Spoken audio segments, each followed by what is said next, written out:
호세아서를 마치고요.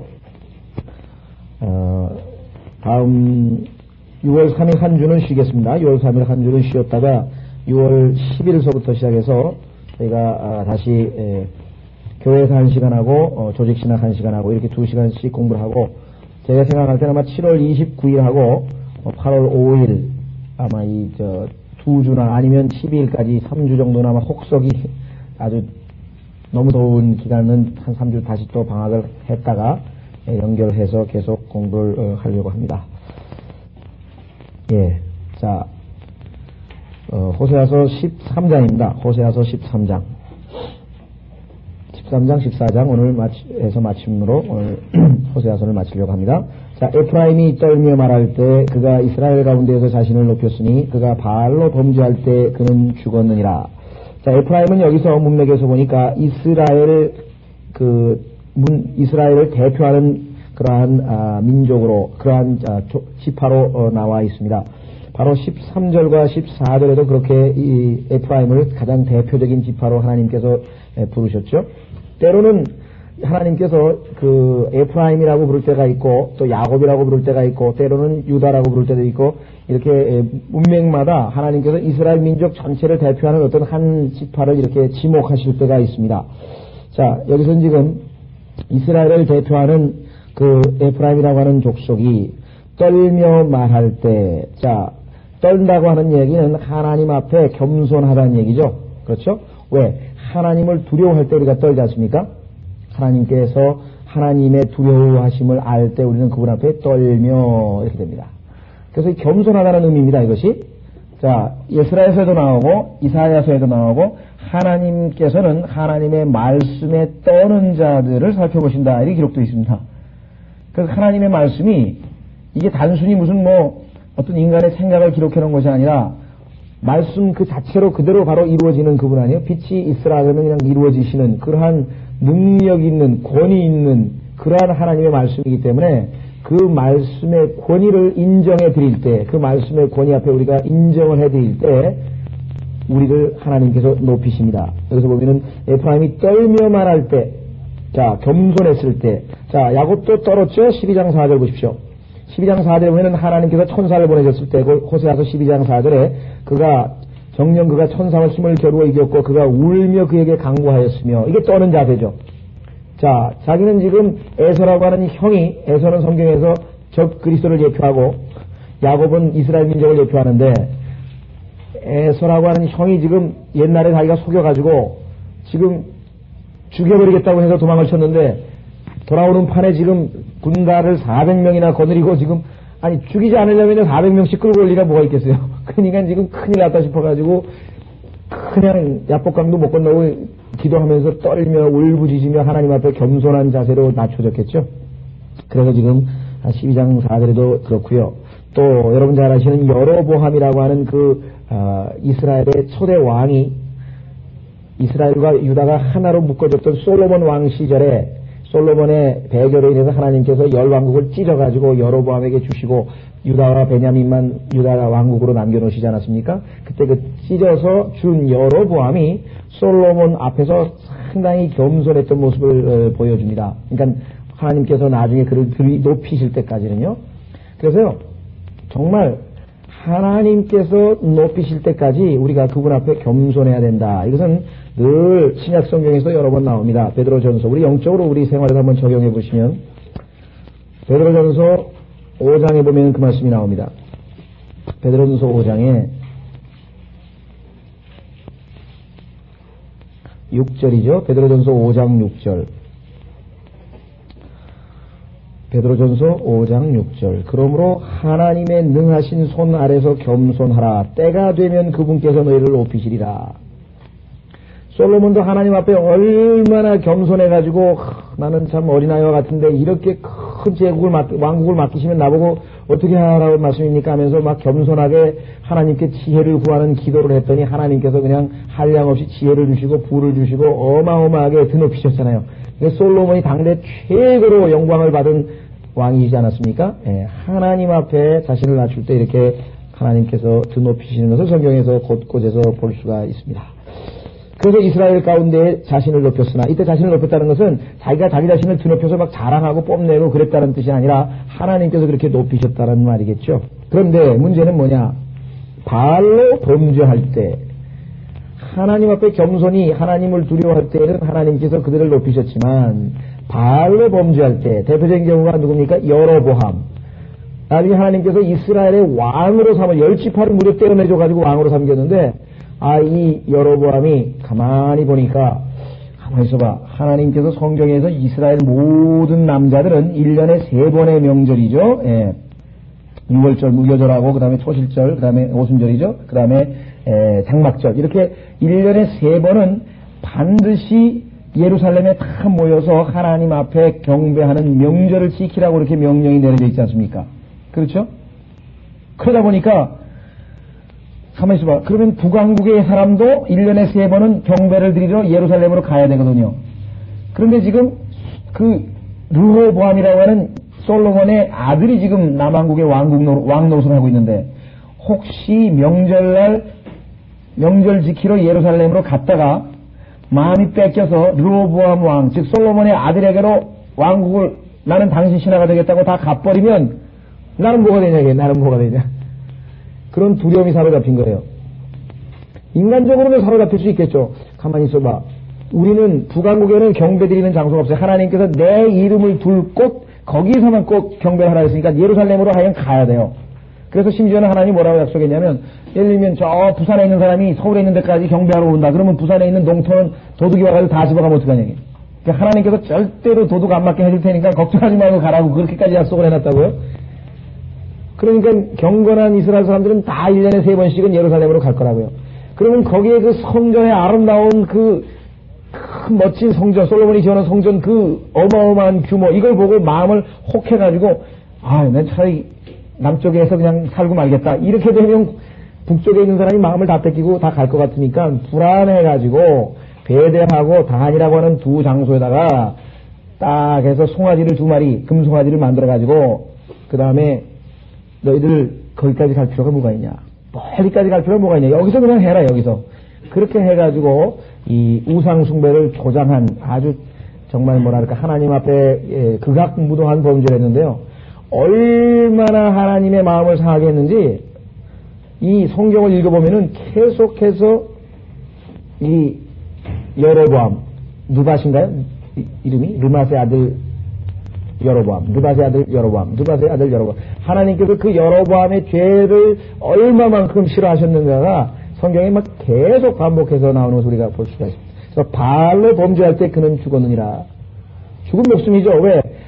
하나님 앞에 가야 생명의 근원이시고 그분이 먹이시고 입히시고 모든 것을 책임지실 터인데 능력 있는 분이니까. 바알은 아시다시피 이건 뭐 자기들이 손으로 만든 우상 아니에요.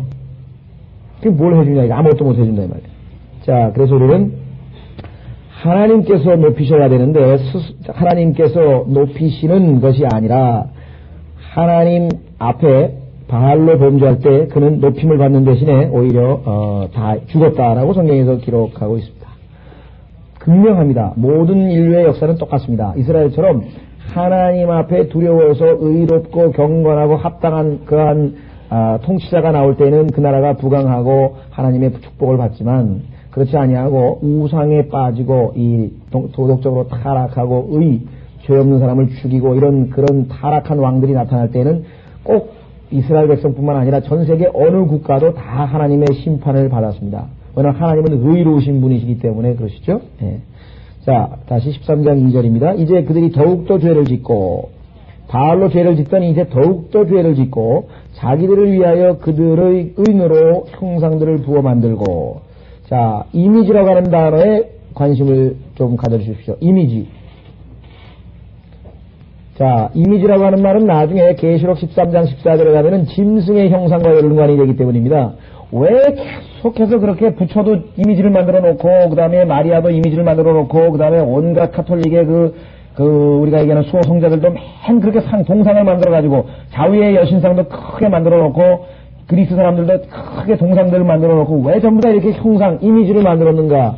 이것은 나중에 진짜 적 그리스도의 형상이 나타날 때 누구든지 이미지에다가 그 형상에다가 동상에다 절하는 게 아주 자연스럽도록 하기 위해서 지금 소위 말하면 정지 작업을 펴는 거죠. 인류 역사가 늘 그렇게 전해왔다 이게. 김일성 동상 앞에 가서 다 격려하잖아요. 다 앞에 가서. 그럼 적그리스도 형상 앞에 가서 격려하는 게 뭐가 이상하냐고. 괜찮다 이게. 근데 그리스도인들은 이미 휴거되고 없고요. 유대인들은 뭐예요? 형상에다 절하면 그것이 얼마만큼 가증스럽다고 하는 것은 이 바알 숭배 때마다 하나님께서 심판하신 역사를 통해서 알고 있거든요. 그러니까 유대인의 남은 자들은 뭐예요? 기필코 목숨을 걸고 짐승의 형상에 경배를 안 할 거라고요. 그를 대표하는 사람이 누굽니까? 다니엘의 세 친구. 다니엘의 그 세 친구가 바로 환란 때에 끝까지 짐승의 형상에 경배하지 아니하고 목숨을 내 던지는 그러한 끝까지 견디는 이스라엘 사람들을 예표하고 있잖아요. 근데 하나님께서 그들은 뭐예요? 부활시키셨죠? 사자굴에 들어갔지만 다시 올라왔잖아요. 아니죠. 사자굴입니까? 불못에 불못들에 올라갔다 다시 올라왔잖아요. 탄 모습이 전혀 없었잖아요. 그렇죠? 이와 같이 여기에 보시면 형상이라고 하는 것이 도두고 말씀입니다. 그래서 하나님께서 십계명에 뭐예요? 나는 하늘에 있는 것이나 땅에 있는 것이나 바다에 있는 것이나 그 어떠한 것도 형상을 만들지 말라 이게. 목적은 뭐예요? 경배하기 위해서 형상을 만들지 말라 이거죠. 그랬더니 어떤 사람은 그러면 크리스찬은 조각가가 되면 안 되네. 돼요. 크리스찬도 조각가가 되면 되는데 문제는 형상을 만든 목적이 경배의 목적으로 만들지 말라 이거죠. 예? 경배의 목적을 만들지 말라. 그럼 뭐 성경에서 그림도 그리지 말라는데 뭐 왔구만 맨날 그림만 그려놓은 경배의 목적으로 예를 저게 예수님 사진이다, 예수님의 그림이다 이렇게 해서 그런 것을 우상 숭배의 목적으로 하지 말라 이거죠. 예. 자, 그래서 형상들을 보고 만들고 자기들이 고안대로, 고안이란 말이 여기 understanding이라고 하는데요. own understanding. 하나님의 명철은 형상을 만들지 말라는 겁니다. 그런데 이 자기들의 understanding 가지고서는 하나님이 막 이렇게 생겼겠지 저렇게 생겼겠지 자기 생각대로 막 온갖 형상들을 만들었죠. 자, 우상들을 만들었으니 그 모두가 장인들이 만든 것이라. 이 장인이라고 하는 단어가 성경에서 굉장히 중요한 단어입니다. 마지막 시대 적 그리스도가 등장할 때 장인이란 단어, 옛날에 뭐 두들겨서 만드는 사람이 장인 아니에요. 장인 장모 말고요. 그 뭔가를 두들겨 가지고 공예 손으로 뭔가를 만들어내는 사람을 장인이라고 하거든요. 이걸 craftsman이라고 합니다. 여기 보시면 craftsman이라는 말이 나왔는데 craft라고 하는 말, 이것이 성경에서 공예라고 번역이 되어 있습니다. 공예. 그러니까 손으로 뭔가를 만들어내는 건데요. 그것을 만드는 직업에 종사하는 사람을 craftsman. 그래서 장인. 심지어는요, 비행기도 aircraft라고 합니다. aircraft. 비행기. 그러니까 UFO도 craft예요. craft. UFO도 craft라고요. 그것도 만든 거거든요. aircraft. 그렇죠? 자, 그런데 장인들이 만든 것이라. 그런데 이 장인이라고 하는 단어 참 중요한 단어인데요. 이 장인이 만든 것을 끝까지 보십시오. 그들이 그것들에 대해 말하기를 희생제를 드리는 자들은 송아지들에게 입 맞출지니라 하는도다. 즉 손으로 만든 금송아지에다가 입을 맞추라고 이렇게 성경에 얘기했습니다. 그래서 우선 이 두 가지를 좀 몇 가지 성경 구조를 찾아서 한번 확인해 보겠는데요. 이 송아지에게 맞추는 입맞춤, 성경에 보면 입맞춤이 두 가지가 있습니다. 거룩한 입맞춤하고요, 가증스러운 입맞춤하고 두 개가 있어요. 거룩한 입맞춤은 우리 고린도전서 이런 데 보면은 너희가 거룩한 입맞춤으로 서로 문안하라 하면서 그리스도인들끼리도 이 거룩한 입맞춤이란 말이 종종 나오죠. 이 거룩한 입맞춤은 시편 2편에 나와 있습니다. 아들에게 입맞춰라 하리라. 아들에게, 예수 그리스도죠. 아들에게 입맞추는 자는 구원을 베푸시겠다라고 얘기합니다. 자, 상징적인 표현이죠. 자, 시편 2편에 보시면 나와요. 이것은 거룩한 입맞춤입니다. 시편 2편 12절. 시편 2편 12절에 그 아들에게 입맞춰라. 그렇지 않으면 그가 노하실 것이요. 이때 입맞추란 말은 예수 그리스도를 신뢰하라, 예수 그리스도를 받아들이라, 예수 그리스도를 믿으라, 예수 그리스도를 두려워하라. 뭐가 됐든 간에 그렇습니다. 그 아들에게 입맞추라. 그렇지 않으면 그가 노하실 것이요. 그가 조금만 격분하시도 너희가 그에게서 망하리라. 그를 신뢰하는 모든 사람은 복이 있도다. 여기 보면 해석이 되어 있죠. 그를 신뢰하는 것이 그에게, 아들에게 입맞추는 거란 말이죠. 예. 반면에 배반의 입맞춤, 가증스러운 입맞춤, 유다 이스카리ot이 예수 그리스도께 입을 맞추면서 배반하는 장면이 마태복음 26장에 나옵니다. 한번 보십시오. 마태복음 26장에. 요즘에는 서양에 있는 모든 그 위정자들이 그저 교황한테 가서 교황의 손 한번 잡고 거기다 입맞춤 한번 하는 것이 그저 아주 대단한 영광으로 좀 생각하지 않습니까? 예. 거기서 그것은요, 정확하게 성경에 예언되어 있어요. 나중에 한번 찾아보겠습니다. 압살롬이 다윗을 배반하고 사람들을 꼬아다가 입맞춤하면서 그 사람들의 마음을 사는 것과 교황이 하는 것과 똑같은 모습인데요. 우선 마태복음 26장 49절. 배반하죠. 48절부터 보시면 주를 배반하는 자가 그들에게 표시를 정해주며 말하기를 내가 입맞추는 이가 바로 그니 붙잡으라 하고 곧 그가 예수께 나와 말씀드리기를 아 선생님 하며 주께 입맞추니. 마음은 뭐예요? 전혀 지금 예수 그리스도를 지금 팔아먹으려고 하는 마음인데 겉으로는 입맞춤을 한다 이 말. 그죠? 인간은 정말 이렇게 이중적인 그런 행동을 취할 수 있는 존재인데요. 자, 그 다음에 유명한 구절입니다. 사무엘하 15장. 압살롬은 성경에서 적 그리스도를 예표하고 있습니다. 여러 번에 걸쳐서 나오는데요. 자, 사무엘하 15장에 이 압살롬이 사람들의 마음을 살살 꼬여가지고 아버지 예수 그리스도죠. 다윗, 예수 그리스도를 예표하고 있는 다윗 왕으로부터 마음을 떠나게 해서 사람들을 미혹하는 장면이 나옵니다. 자, 사무엘하 15장 5절. 사무엘하 15장 5절 보겠습니다. 우선 15장 1절서부터 보겠습니다. 15장 1절서부터 보시면은 압살롬의 배반에 대한 내용이 나옵니다. 그 후에 압살롬이 자기를 위하여 병거들과 말들과 자기 앞에 달릴 50명을 예비하더라. 압살롬이 일찍 일어나서 성문길 곁에 서서 송사가 있는 어떤 사람이 재판을 청하려고 왕에게 오면 압살롬이 그를 불러 말하기를 내가 어느 성읍에서 오느냐 하고 그가 말하기를 왕의 종은 이스라엘의 지파 중 하나에 속하나이다 하면 압살롬이 그에게 말하기를 보라 내 일이 옳고 바르나 너를 들을 왕의 대리자가 없도다 하고 압살롬이 또 말하기를 내가 이 땅에서 재판관이 되었더라면 고소하고 송사할 일이 있는 사람이 내게 올 때 내가 그에게 공의를 베풀었으리라 하더라. 이러면서 마치 다윗은 공의를 베풀지 아니하고 있는 것처럼 이렇게 슬쩍 비방을 하면서 사람들의 마음을 혹하게 해서 5절 그래야 누가 그에게 와서 그에게 절하려면 그가 손을 내밀고 그를 잡고 입맞추더라. 오늘날 교황이 하는 모습하고 똑같습니다. 절을 하려고 하면 그가 손을 내밀어 그를 잡고 입맞추더라. 자, 그래서 이 입맞추는 것은 보통 우리가 거룩한 입맞춤과 죽음의 키스죠. 이거는 정말 네? 죽음의 키스. 자, 그 다음에 장인이라고 하는 단어 아까 계속해서 한번 사도행전을 통해서 한번 확인해 보겠습니다. 사도행전 19장에 가면요 장인들이 돈을 버는데 어떻게 받느냐 요즘으로 치면 조그만 뭐 있죠 조그만 부처 조그만 뭐 십자가 목걸이 그 다음에 뭐 조그만 그 다음에 뭐 마리아 동상 그래가지고 그 공예품 손으로 만들어가지고 어마어마하게 사람들이 그거 하나씩은 다 있어야 마음이 편할 거 아니에요. 집에 불안하니까 전부 다 일종의 부적과 같은 것을 공예품으로 만들어서 팔았거든요. 예. 그런데 복음이 전파되니까 그 장사가 안 되는 거예요. 왜? 그건 다 쓸데없는 거라고.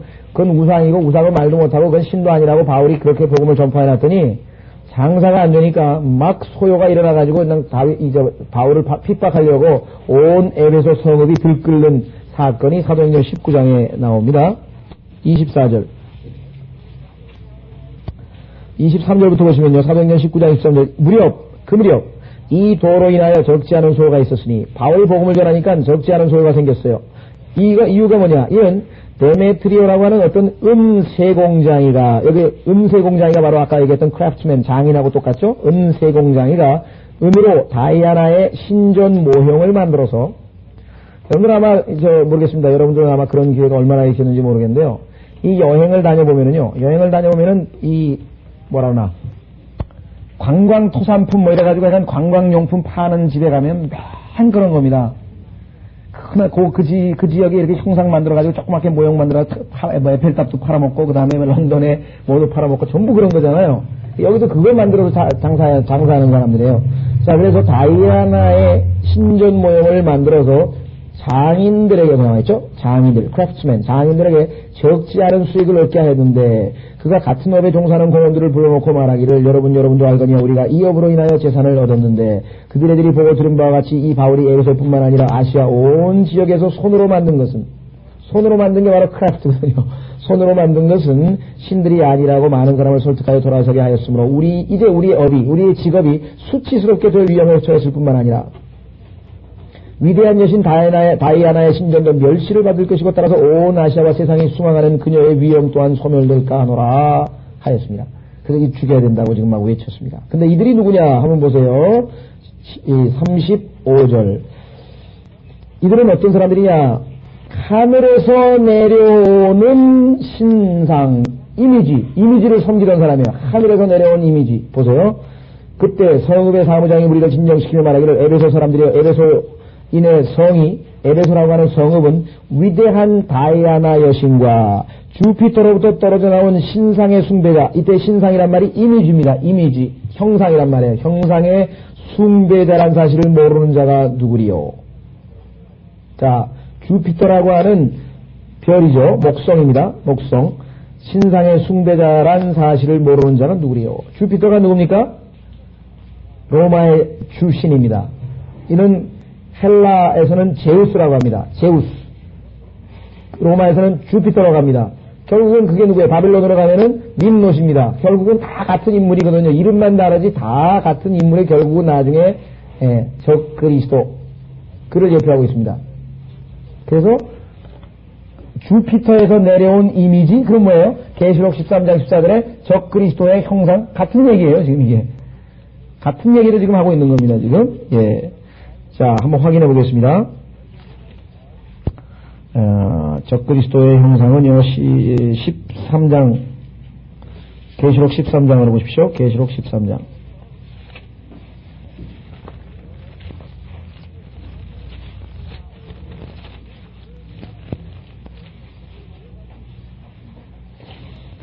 자, 계시록 13장 14절과 15절인데요.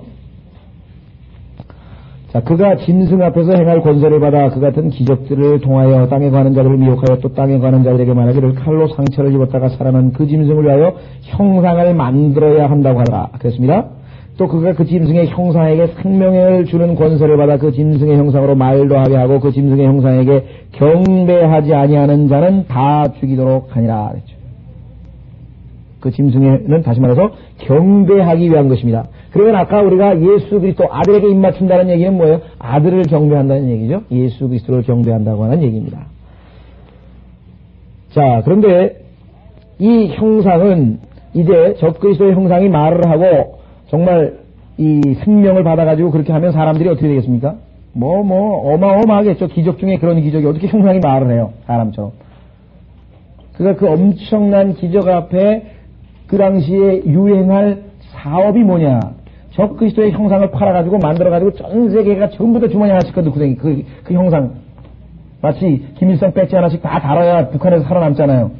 그러니까 적그리스도가 통치하는 시대는 이 적그리스도의 형상 하나씩 다 달고 다니지 않으면 살아남지 못할 그런 세대가 올 테니까 누가 돈을 벌겠냐 이게. 그때 가서 돈 벌 사람들은 이 형상 사업, 즉 이미지 메이킹을 다 하는 사람들.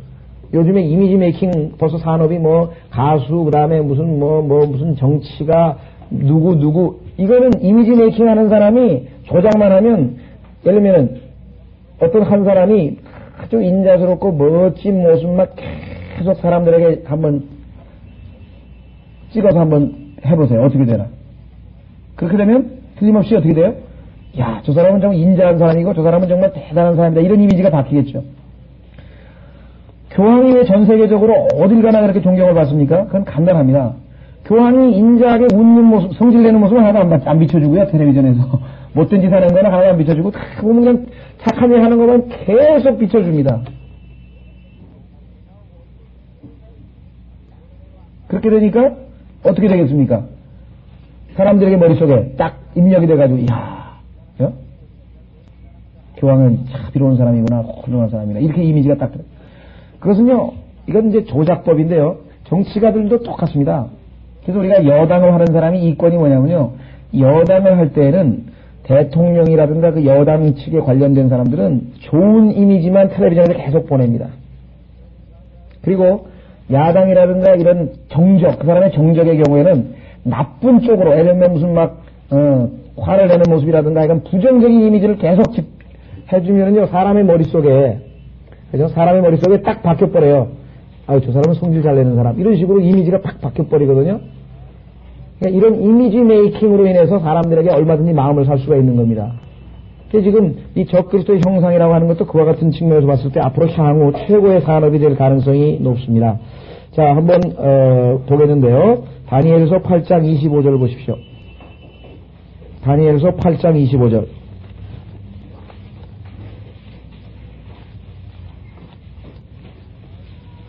다니엘서 8장 25절.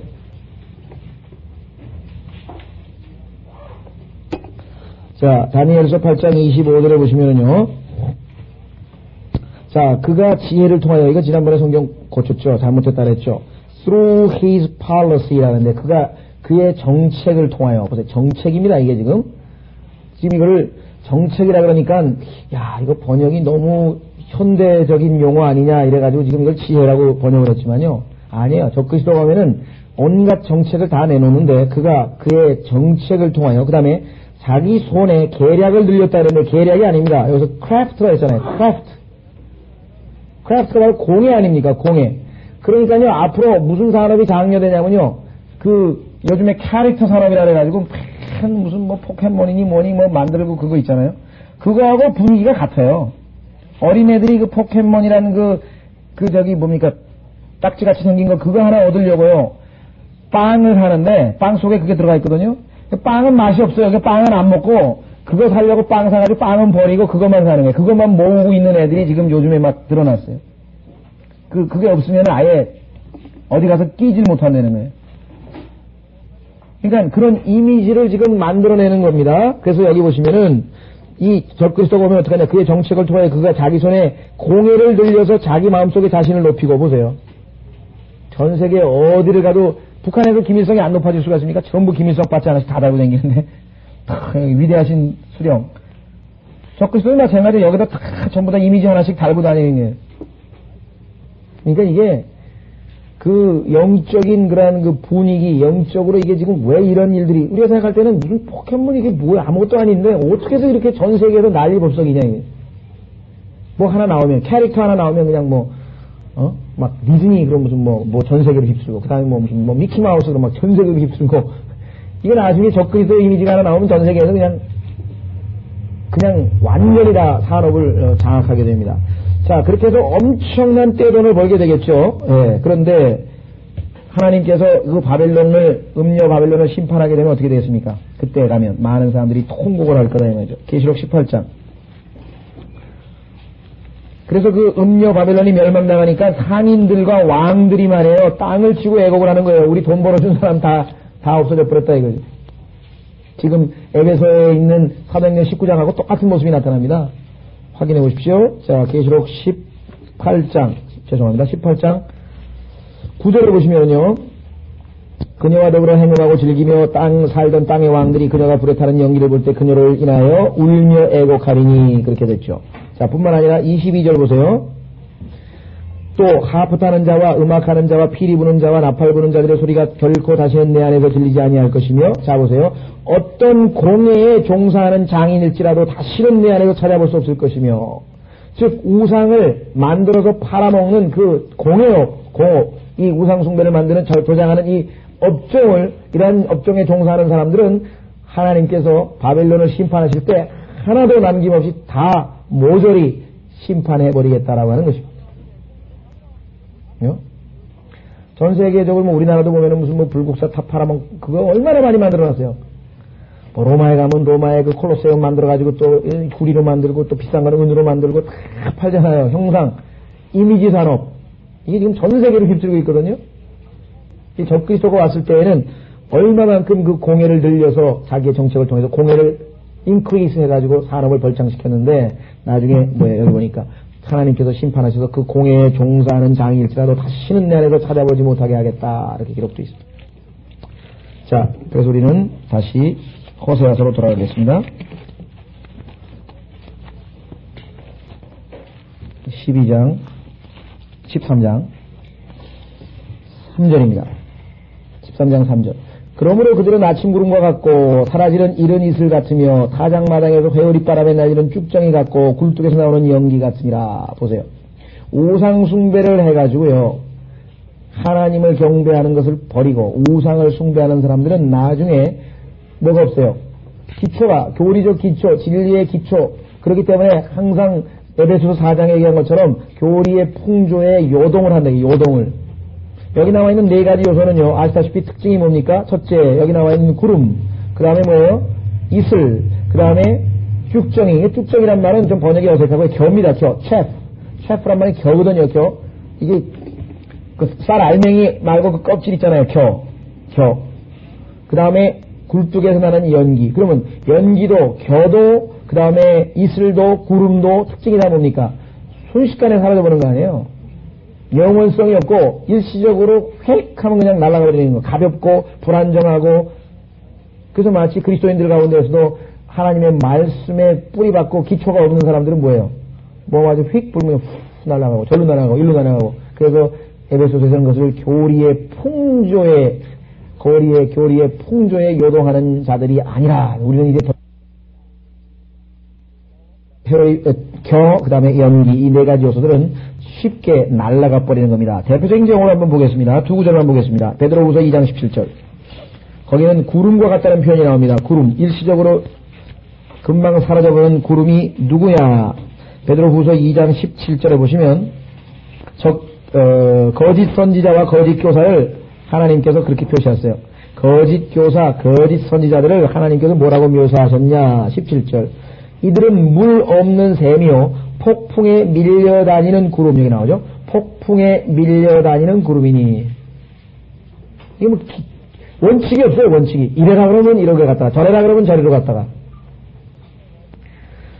지금 뭐 모르겠어요. 뭐 나라가 뭐 경제적으로 뭐 어렵다는 얘기도 하고 뭐 이런저런 얘기들을 많이 하지만요. 사실은요. 기본적으로 나라가 잘 될 수가 없습니다. 지금. 예를 들면은 제일 대한민국의 최고 통치자가 김대중 대통령인데 그분 스스로가 벌써 몇 번에 걸쳐서 소위 말하면 자기 말을 번복을 하신 분 아니에요? 정치를 은퇴하겠다 그랬다 다시 또 나왔죠. 그 다음에 이번에는 뭐 진짜다 그랬다 또 나왔죠. 그 다음에 6.29 해가지고 딕선제만 되면 나는 대통령이 출마 안 하겠다 그랬다 또 출마했죠. 이 말을 수십 번을 바꾼 사람이에요. 그 양반이. 어록을 보면. 그 다음에 이번에 총리, 그 다음에 두 번째가 대한민국의 총리인데, 총리는요, 뭐, 얼마 전까지만 해도 뭐, 우리는 야당입니다! 뭐, 절대로 안 들어갑니다! 뭐, 고시번을 막 외치고 그냥 그런 사람이, 이게 뭐, 얼굴색은 안 변하고 즉시로 그냥 총리로 들어가가지고, 그게 누가 말을 믿어요?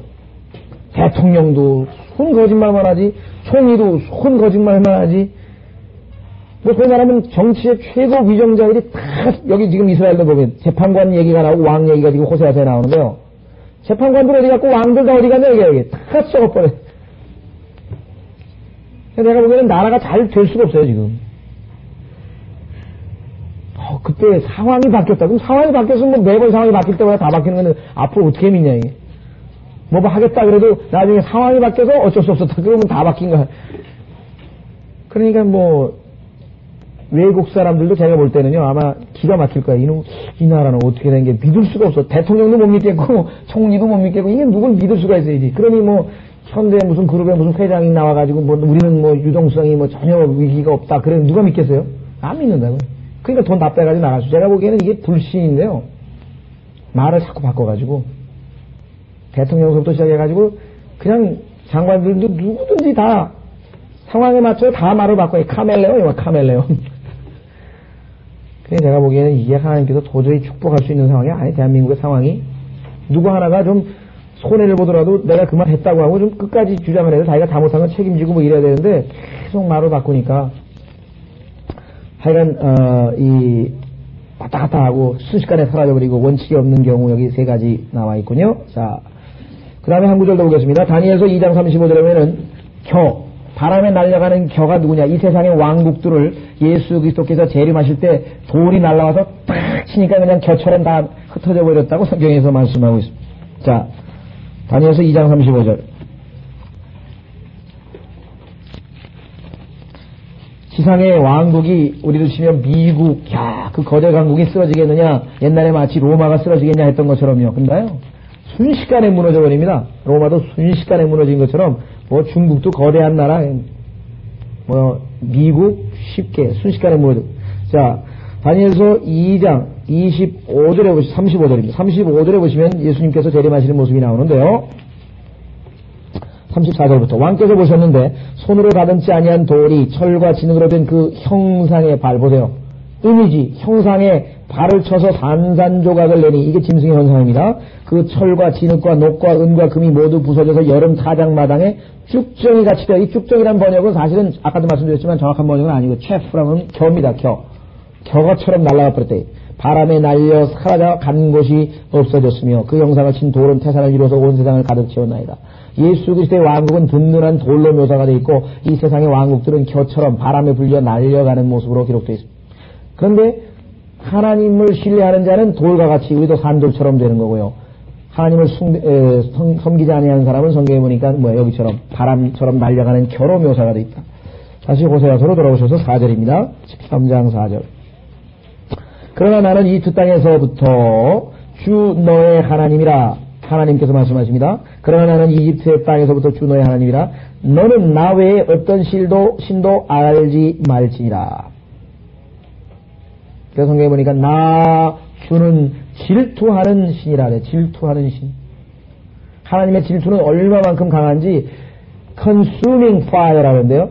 우리는 하나님은 사랑이시라 그것만 알면 안 되고 하나님은 소멸케 하시는 불이시라 돼. consuming fire. 온 우주를 그냥 말 한마디에 그냥 불태워버릴 수 있는 그러한 무서우신 분이시죠. 그 증거가 지금 여기 이 지상에 우리가 저는 화학자가 아닙니다만 화학자들에 의하면 사실 이 지상이 이미 불타고 있다 그래요. 여러분들 쇳덩어리가 빨갛게 녹슬잖아요. 그건 산화현상이죠. 타고 있는 거예요. 근데 지금 속도만 들여서 그렇지 쇳덩어리도 지금 타고 있는 거거든요. 다 부식되고 있는 거 산화현상. consuming fire. 하나님은 질투하시는 하나님이시기 때문에 여기 나와 있는 것처럼 다른 신을 알지 말라 그랬습니다. 이는 나 외에는 구원자가 없습니다. 이 savior라고 하는 단어 누구에게 쓰입니까? 신약에서 savior. 구주, 구원자, 구세주. 우리는 어떤 사람은 구주라고도 번역을 하고요. 거기는 이사야에서는 구주라고 번역을 했습니다. 이사야에서 나중에 찾아보겠습니다. 45장 21절. 한번 확인해 보겠습니다. 구주, 구세주, 구원자, 세이비어. 영어는 한 단어죠. 이사야서 45장 21절. 이사야서 45장 21절. 너희는 고하여 그들을 가까이 데려오라. 그들로 서로 상의하게 하라. 옛날부터 그것을 말한 자는 누구냐? 나 주가 아니냐? 나 외에 다른 하나님이 없나니 공의로운 하나님과 구주가 나 외에는 없느니라. Savior. 똑같은 단어입니다. Savior. 구주가 나 외에는 없느니라. 구약의 주는 여호와 아니에요. 여호와. 주님밖에는 구주가 없다 그랬어요. 호세아에서도 뭐예요? 주님께서 말씀하시고 나 외에는 구원자가 없다 그랬어요. 그러면 여러분 잘 아시는 것처럼 마태복음 1장 21절에 하나님께서 구원자, 구세주가 누구예요? 예수 그리스도 아니에요. 마태복음 1장 21절. 그러면 구약의 여호와가 누구예요? 신약의 예수 그리스도하고 같은 분이란 뜻이죠. 자, 마태복음 1장 21절 뭐라고 얘기했습니까? 그녀가 한 아들을 낳으니 너는 그 이름을 예수라 하라. 이는 그가 자기 백성을 그들의 죄들에서 구원할 것이기 때문이라. 그러면 예수님이 이스라엘 백성의 구세주입니다. 그러면 하나님께서 지금 나 주가 유일한 구원자고 나 주가 유일한 구주고 그러면 뭐예요? 구약의 여호와와 신약의 예수 그리스도를 분리시키려고 하는 모든 시도는 다 뭐예요? 이단적이고 사탄적인 발상이라는 것이죠. 같은 분이라 이 말이에요. 자, 그래서 놀랍게도 킹제임 성경에서는요. 여호와라고 하는 단어가 7번 나오지만요. 그거는 합성어일 때 여호와 이레라든가 이렇게 해서 몇 번에 걸쳐서 여호와라는 이름이 없는 건 아니에요. 그대로 남아있기는 남아있어요. 그러나 나머지 우리 개혁 성경에 또는 NIV라든가 이런 성경에 보면은 전부 저호바 여호와로 되어 있는 모든 단어가 전부 주로 되어 있습니다. 주 번역이 되어 있어요. 번역을 안 하고 그냥 여호와 그렇게 해서 음역을 해놓은 거예요. 왜 그랬겠습니까? 여호와하고 신약에 오면은 주하고 예수님이 우리 주님인데 주하고는 별개의 인물인 것처럼 우리가 생각이 되잖아요. 킹제임 성경은 뭐예요? LORD 대문자로 되어 있어요. 전부 다 여호와 하나님.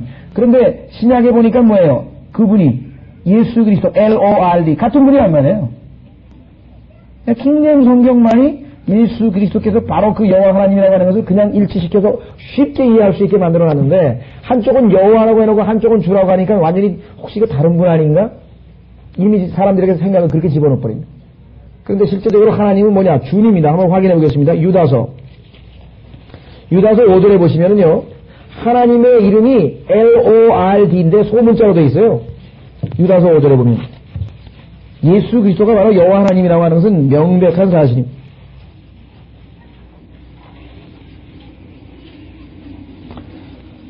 자, 유다서 5절 그러므로 너희가 전에 이것을 알았지만 내가 너희로 생각나게 하고자 하는 것은 주께서, 자, 이 주가 누굽니까? 구약의 여호와 하나님이잖아요. 주께서 그 백성을 이집트 땅에서 어떻게 구원하셨고 그 후에는 믿지 아니한 자들을 어떻게 멸하셨는가 하는 것이라. 그러면 그 주님이 당연히 구약의 여호와 하나님 아닙니까? 그러면 여기는 뭐라고 되어 있어요? L-O-R-D, O-R-D 나머지 소문자로 되어 있죠? 그러면 대문자 L하고 그 다음에 O-R-D, 그건 누구예요? 신약에서 예수 그리스도 아니에요? 예수 그리스도가 바로 여호와 하나님이라고 하는 사실은 성경에 곳곳에 나와 있습니다. 지금 호세아서도 마찬가지예요. 왜? 구세주가 나밖에 없다는 얘기는 예수님이 구세주인데 그러면 같은 분이라는 것이 명백하게 입증이 되죠. 자, 그래서 예수 그리스도가 바로 여호와 하나님이시라고 하는 사실을 우리는 성경에서 알 수 있습니다. 그런데 이것을 분리시키려고 하는 시도가 여러분 시간이 없어서 찾지 않겠습니다만은 요한복음 1장 18절에 보면은 독생하신 하나님이라고 만드네. 독생하신 아들이라고 돼야 되는데 독생하신 하나님이라고 성경을 뜯어 고쳤어요.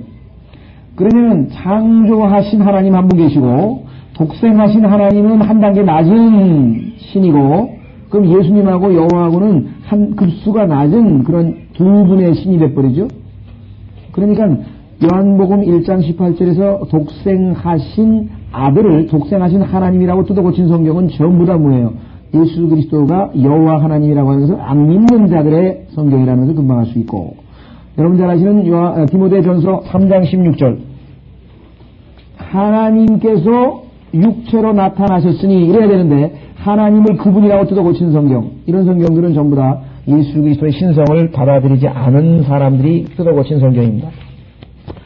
예, 계속해서 13장 5절입니다. 호세아서 13장 5절. 호세아서 13장 5절. 나는 광야에 지극히 메마른 땅에서 너를 알았노라. 여러분들 역사적으로 너무나 잘 아시죠? 광야에서 하나님께서 이스라엘 백성들을 얼마나 자상하게 독수리가 자기 새끼를 갖다가 품듯이 인도하셨는가는 너무나 잘 압니다. 나는 광야에 지극히 메마른 땅에서 너를 알았노라. 그들의 초장에 따라 그들이 배불렀으니. 자, 하나님께서 쓴물 나온다고 마라에서 쓴물 나온다고 불평불만하니까 하나님께서 모세를 통해서 물을 거쳐서 물 마시게 해줬죠. 그 다음에 빵 없다고 배고프다고 또 난리쳐가지고 만나 먹이셨죠. 예. 그들의 토장에 따라 그들이 배불렀으니. 문제는 뭐예요? 그들이 배불렀으므로 그들이 어떻게 됐어요? 교만해져 나를 잊었느니라. 이 교만해져란 단어가요, 정확하게 보자면 높임을 받아 이런 뜻입니다. was exalted가 나왔는데 이 단어는 아까 어디에 나왔습니까? 13장 1절에서 나왔잖아요. 그렇죠? 이스라엘 가운데서 자신을 높였어요. 떨며 하나님 앞에 겸손할 때는 하나님께서 이스라엘 백성들을 높여줬는데 이번에는 그게 아니고 자기가 마치 대단한 존재인 것처럼 해가지고 자기 자신을 드높였습니다. 하나님을 잊어버리고 스스로를 드높였어요. 그것이 바로 타락의 신호였죠. 예. 그래서 하나님께서 하지 말라는 일을 골라서 했습니다. 한번 보겠습니다. 신명기 31장. 신명기 31장에 하나님께서는 이스라엘 백성들이 어떠한 죄를 지을 것인가를 미리 예언을 하는데 예언대로 그들은 죄를 저질렀습니다. 신명기 31장 16절. 신명기 31장 16절과 20절 두 구절 보겠습니다.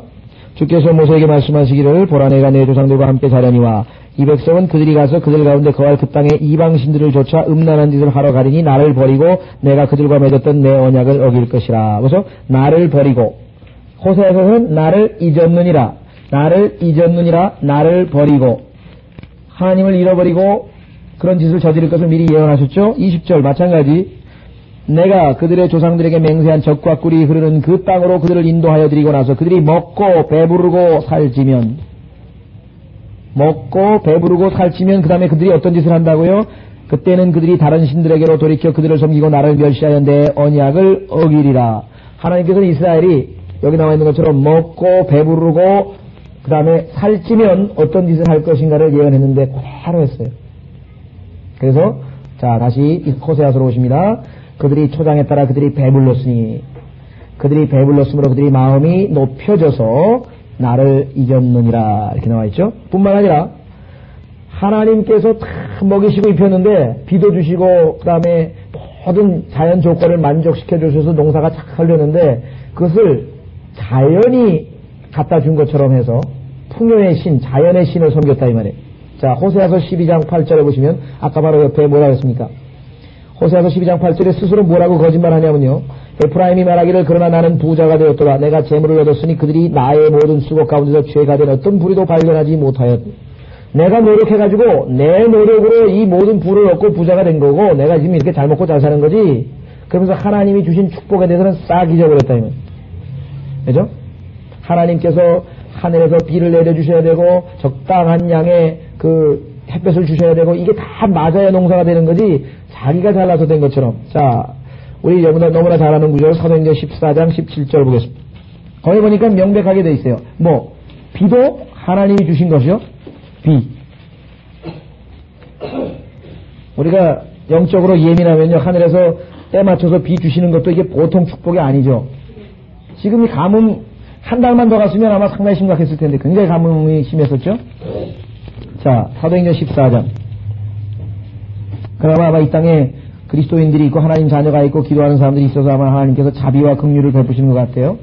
그러지 않으면 정말 이건 뭐 하나님께서 위에서 이 지상에서 이루어지는 죄악들을 바라보시면 아마 그 거룩하심에 얼마나 분노하시겠어요.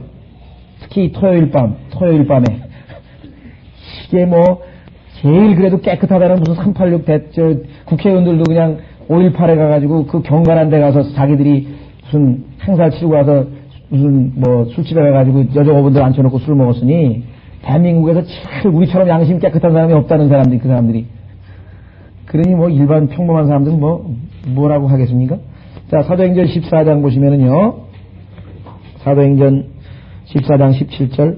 그분은 자신을 증거 없이 내버려 두지 않았으니 이는 그분이 선을 행하시고 우리에게 하늘로부터 비와 풍요한 계절을 주시며 음식과 기쁨으로 우리의 마음을 채우셨음이냐. 밥 한 끼 먹고 빵 한 끼 먹고 주스 하나만 이게 그냥 나오는 게 아니고 이게 하나님의 축복인데 그리스도인은 그게 하나님의 축복인 줄 아니까 기도를 하죠. 감사합니다. 하나님이 축복하시지 않았으면 이런 게 어떻게 하나님이 자비를 베푸시지 않으면 이거 내 입에 어떻게 들어오겠어요. 그렇죠?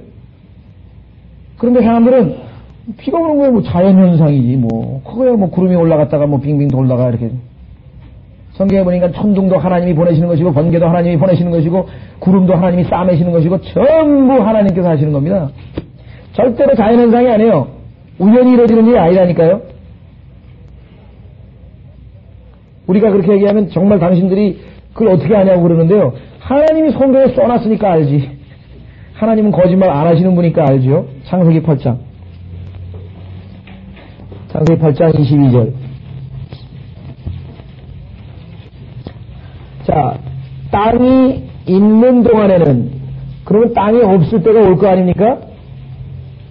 자, 창세기 8장 22절에 보면 뭐라고 되냐면 땅이 있는 동안에는 그래요. 땅이 없을 때가 있어요. 언제? 새하늘과 새 땅이 있게 되고 옛 하늘과 옛 땅을 불태워버리신다 그랬잖아요. 그럼 땅이 있는 동안에는 하나님의 약속이 뭐냐? 씨 뿌리는 시기와 추수하는 시기와 추위와 더위와 여름과 겨울과 낮과 밤이 그치지 아니하리라. 오늘도 해는 졌습니다. 아직 안 졌나요? 네. 해는 질 거 아니에요. 내일도 해가 뜹니다. 어떻게 하냐 이게. 여태까지 수천억 번 떴다, 수만 번 떴다 졌으니까. 그건 과학자들이 하는 얘기지. 그럼 내일 해가 뜰 거를 어떻게 알아요? 99.99%의 확률로 안다. 그렇게 얘기하겠죠? 그럼 0.001%는 아닐 수도 있는 거 아니에요? 그거 어떻게 알아요? 그것보다 완전한, 만약에 내일 땅이 그대로 있다면, 그래서 땅이 그대로 있다면, 여기 땅이 있는 동안에는 하나님께서 낮과 밤이 있다 그랬으니까, 해 뜰 것을 나는 뭐예요? 안다. 뭐로? 믿음으로. 믿음으로 하는 거예요. 온 우주가 하나님의 말씀으로 지어진 것을 어떻게 한다 그랬어요? 히브리서 11장에. 믿음으로 하는 거죠. 빛이 있으라 천지를 창조하시니라. 성경에 하나님께서 창세기 1장 1절에 기록해놨으니까 그걸 믿으니까 우리가 이거 하나님이 지으신 거야. 이렇게 담대하게 얘기를 하죠. 어떻게 알아요? 믿음으로. 그래서 히브리서 11장에서 믿음으로 우리는 이 하나님께서 지으신 것들, 이 피조물이 뭐야? 하나님의 말씀으로 지어진 것을 아느니라. 뭐로? 믿음으로. 내일 해가 뜰 것을 나는 안다. 믿음으로. 하나님이 땅에 있는 동안에는 분명히 낮과 밤이 있다 그랬으니까. 확률로 말고. 자, 이렇게 해서 우리는 하나님께서 주신 것인데 이스라엘 백성들은 마치 그게 저절로 자기들이 노력해서 부자가 된 것처럼 그렇게 착각을 했습니다. 그래서 결국은 하나님을 잊어버렸어. 다시 17절. 자, 호세아서 13장 7절. 그러므로 나는 그들에게 사자같이 될 것이요 나는 그들을 주시하는 길가의 표범같이 되리라. 나는 새끼를 기른 곰처럼 그들을 만날 것이요. 성경을 많이 읽으신 분들은 벌써 가만있어 봐. 이게 뭐야? 사자, 표범, 곰? 어디서 많이 본 거네요? 계시록 13장에 가면은 지중에서 올라오는 짐승인데 몸은 표범 같고 입은 사자 같고 발바닥은 곰 같고, 야, 이거 뭔가 심각하네. 그 다음에 뿐만 아니라 다니엘서 7장에 가면은 바다에서 올라오는 짐승이 또 뭐예요? 사자, 표범, 곰이에요. 그 다음에 한 짐승은 뭐예요? 무시무시하게 생겼는데 그건 적그리스도죠. 적그리스도는 누구냐? 사자, 표범, 곰이 왔는데 그 세 가지가 짬뽕이 돼가지고 세 가지 특성을 다 가진 자가 바로 적그리스도예요. 그래서 계시록 13장에는 뭐예요? 입은 사자 같고 몸은 표범인데 발은 곰같이 생겼다. 근데 그게 누구냐? 비히못이라 돼. 비히못. 욥기 40장에 보면은 히브리 단어가 하나 써 있습니다. 영어 단어가 아니라 히브리어를 비히못 해가지고 영어로도 그대로 비히못이라고 써놓고 우리말로도 번역을 안 하고 비히못. 비히못이라는 단어는 뜻은 무슨 뜻이냐? animals라는 뜻이에요. animals. 동물들. 번역을 하면 아무 의미도 안 돼요. 왜? 세 가지 동물들이 합성이 돼가지고 나타나는 자, 누구예요? 적그리스도죠. 그래서 여기서도 지금, 그러면 적그리스도가 하나님이 되신다? 그런 뜻은 아니겠죠. 뭐예요? 하나님께서 이스라엘 백성들에게 적그리스도로 하여금 고난을 당하도록, 고통을 당하도록 심판하시는 거죠. 심판. 한번 여러분들이 계시록 보십시오. 13장 2절. 성경은 처음부터 끝까지가 일관성 있게 꿰뚫어 나가기 때문에 사자, 곰, 표범 나오면 다니엘서 계시록 13장 딱 찾아봐서 이거는 적그리스도구나. 그래서 비히모스라고 하는 복수명사가 번역이 안 되고 음역돼가지고 킹제임 성경의 욥기 40장에 기록되어 있구나. 그럴 수가 있습니다. 자, 계시록 13장 2절. 내가 본 그 짐승은 표범과 같고 발은 곰의 발 같고 입은 사자의 입 같은데 한 짐승인데 세 가지 특성을 다 지녔어요. 자, 다니엘서 7장으로 가요. 다니엘서 7장. 이것이 성경 공부의 묘미입니다. 이게 성경이 이게 보통 책이 아니구나, 이게. 응? 여기에 가보니까 이것이 다니엘서 7장에 나와서 지중해에서 올라오던 그 짐승들이 그게 뭔가 싶었더니 계시록과 연관이 되어 있고 그것이 호세아서에 보니까 하나님께서 보낸 자구나. 심판자. 자, 다니엘서 7장 4절. 첫째는 사자 같고 독수리의 날개가 있는데 내가 보니 그 날개가 뽑혔고 쭉 나오죠. 그 다음에 5절에 또 다른 짐승을 보니 둘째는 곰과 같고, 자, 밑으로 내려가서 6절. 이 일 후에 내가 보았더니 보라 또 하나는 표범과 같은데. 자, 이 세 가지인데요. 네 번째는 뭐냐? 7절을 보세요.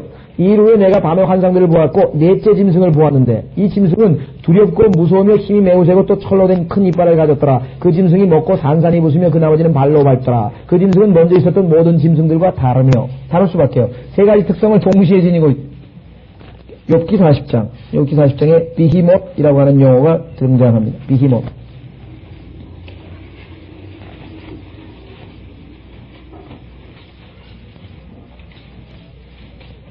욥기 40장 15절. 이제 내가 너와 함께 만든 비히못을 보라. 그가 소처럼 풀을 먹는도다. 그러면서 비히못의 특성에 대해서 쭉 24절까지 나와 있습니다. 적그리스도의 모습이죠. 자, 다시 호세아서로 오셔서요. 자, 그러면은 하나님께서 왜 갑자기 호세아서에서 이러한 짐승들이 되겠다고 했느냐? 자, 여러분 출애굽기에 보시면요, 하나님께서 뭐라고 얘기하냐면요, 이집트의 모든 장자들을 파라오의 장자서부터 짐승의 새끼까지 첫 마다들을, 첫 태생을 다 죽이시겠다 그랬어요. 하나님께서 내가 주시겠다. 내가 출애굽기 12장에도 보면은 내가 죽이겠다. 내가 이렇게 했습니다. 근데 실제적으로 하나님이 죽이셨는가? 성경에 보면은 그게 아니고 누가 보내셨어요? Destroyer, 파괴자를 하나님이 보내셨거든요. 이스라엘도 하나님께서 내가 심판한다, 내가 매를 때린다 했지만 실제적으로 그 매를 때리는 그 수행원이, 그것을 실제로 실행에 옮기는 사람은 누구예요? 적그리스도죠.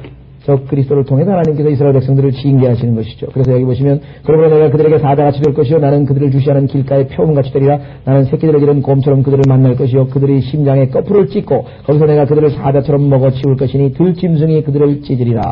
그래서 하나님께서 결국은 이스라엘을 심판하시는 장면입니다. 자, 9절에 이스라엘아, 내가 내 자신을 멸망시켰도다. 그러나 너는 너의 도움은 내게 있느니라. 내가 멸망시켰다 했을 때 하나님께서 보시니 네가 네 스스로를 멸망했다 이 말입니다. 우리 그것을 자멸이라고 하죠. 자멸. 여러분들이 이 세상에서 일어나는 모든 국가의 멸망사를 한번 보세요. 에드워드 기본이라고 하는 유명한 역사가 쓴 로마 제국의 멸망사를 비롯해서 영국의 멸망, 조선의 멸망, 고려의 멸망, 그 멸망을 보면은요, 성경 말씀이 정확하게 맞아요. 자기 스스로 멸망시킨 거예요. 외부에서 누가 쳐들어와서 멸망시킨 게 아니라 이미 내부에서 무너질 조짐이, 붕괴의 조짐이, 타락의 조짐이, 그죠? 그래서 이미 자체적으로 붕괴되어 가고 있는 것을 외부에 와서 그냥 슬쩍 건드려가지고 구르륵 무너졌죠.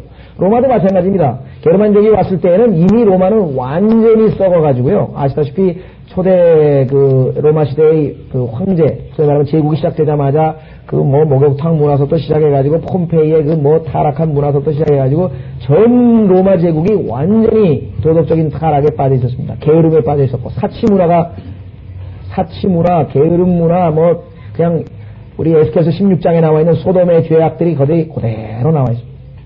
그래서 모든 국가의 멸망은 다 여기 나와 있어요. 하나님 말씀이 맞아요. 자멸입니다. 자멸. 이미 내부적으로 다 멸망할 조건들을 다 갖추고 있었던 것이죠. 우리는 역사의 역사를 한번 쭉 읽어보면 하나님 말씀대로 모든 것이 자멸이라고 하는 것을 성경을 통해서 우리가 확인해 볼 수가 있습니다. 다만 악한 통치자요, 아주 도덕적으로 타락하고 의롭지 못한 통치자가 다스릴 때 아주 강건함을 누리는 그러한 예외들이 역사적으로 종종 있습니다. 근데 성경에 보면은 그러한 것들은 temporal하다는 거예요. 일시적으로 있는 현상이 하나님이 허락하신 뜻 아래서 일시적인 것이지 곧 멸망할 것이다 라고 성경에 곳곳에 기록되어 있습니다. 거기까지 한번 찾아보고 쉬겠습니다. 자, 한번 보겠습니다. 욥기 20장. 욥기 20장.